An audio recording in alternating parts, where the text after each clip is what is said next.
Good afternoon, everybody. I'm USA forecaster JD Rapp with you in the Breaking Weather Center. We're just doing a little live today. Today is December 6th, 2020, and it's about 2:59 p.m. I'm recording this. So the reason why we're coming on today, but we have a slow in fret for storms today and this evening and into the overnight hours. So our main risk is a tornado 2 is not out of the question. We do have a low in fret for tornadoes 2%.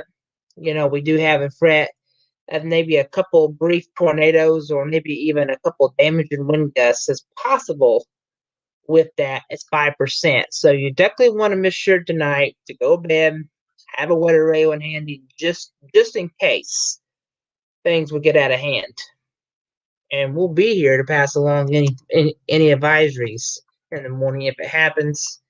And yeah, tomorrow is oops, I hit a wrong button.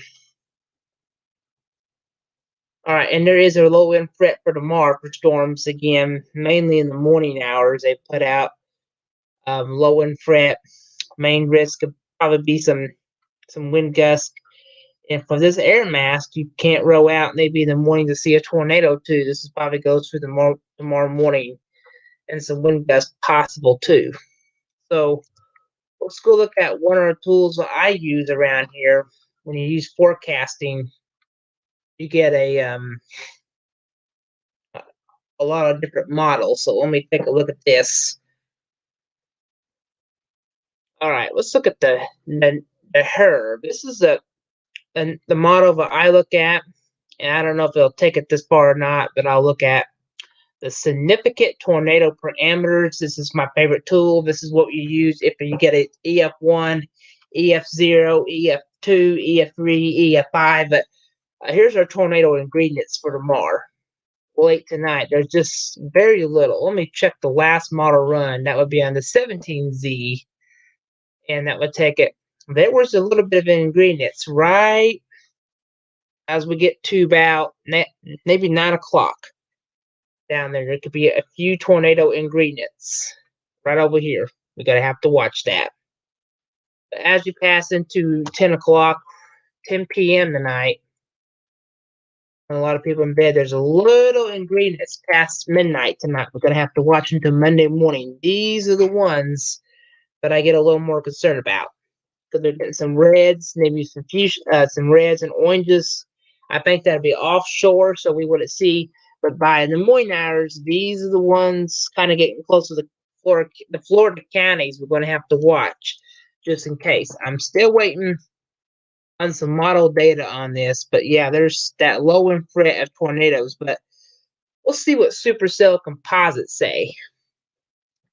That's the tool that I use around here, and it just gives you some low ingredients.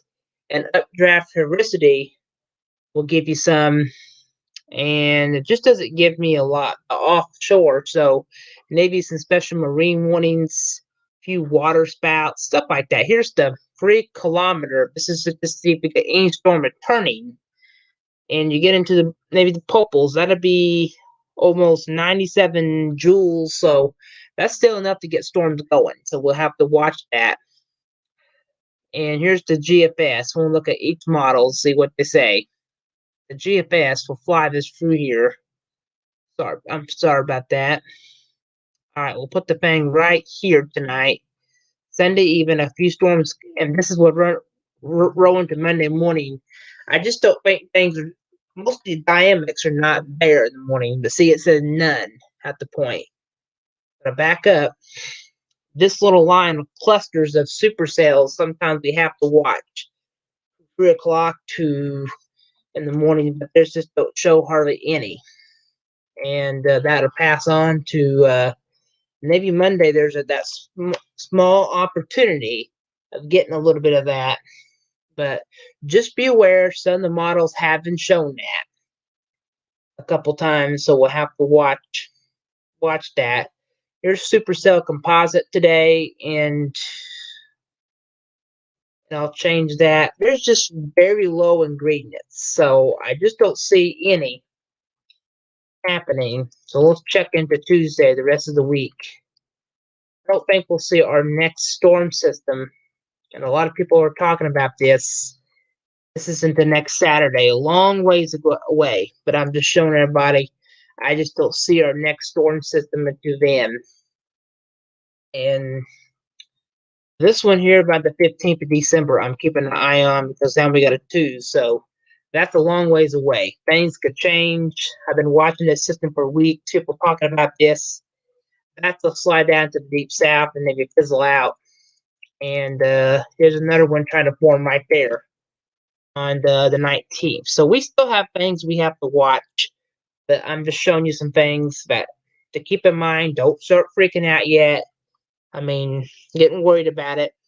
We'll have to watch stuff, especially on the 19th. It's a ways away, but I just don't see any big weather makers out there right now. So, bottom line is tonight, have a way to receive warnings just in case the Storm Prediction Center has been right before.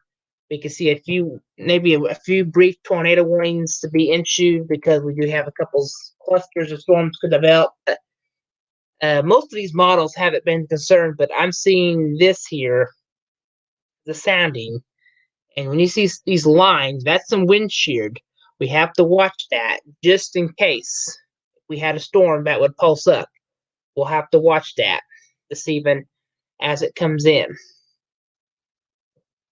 So that will push on maybe the opportunity of a couple sales in the morning, but definitely just have a way to receive warnings. Have your weather radio handy just in case if that would happen. And one more time, I've taken a look at this a little bit. And just there is some yellow color in the morning, especially out here and down here. We would have to keep an eye on that. By the more afternoon, things would chip on, and we would not see much of that. Same thing with tornado ingredients. Significant tornadoes. There's just a couple spots I looked at on this one model, and it just doesn't show up real good. So it's low on ingredients, but moisture. Here's another thing you have to have when you do severe weather is moisture. And we're going to take a look at the moisture here in a second. Moisture contact. And this is where we forecast you have to have moisture to get storms. Here we are at 3 o'clock, 9 p.m. There is tons of moisture pumping up down there. So by Florida and stuff like that, there is tons of moisture with this. So there is a potentially, but we can see some rotating thunderstorms down here because there is some moisture to work with, especially by late tonight. And that will fizzle on, and we'll see what it brings. But yeah, between this evening, there is some moisture to work with. So yeah, goodness gracious. Yeah, there is some pretty decent moisture contact with storms to work with tonight and tomorrow. So yeah, there could be a few rotating supercells, maybe even a thunderstorm warning. We'll just have to see. So this would incomplete this update. If we go see a tornado warning, we would pop on. For now, I'm going to sign off.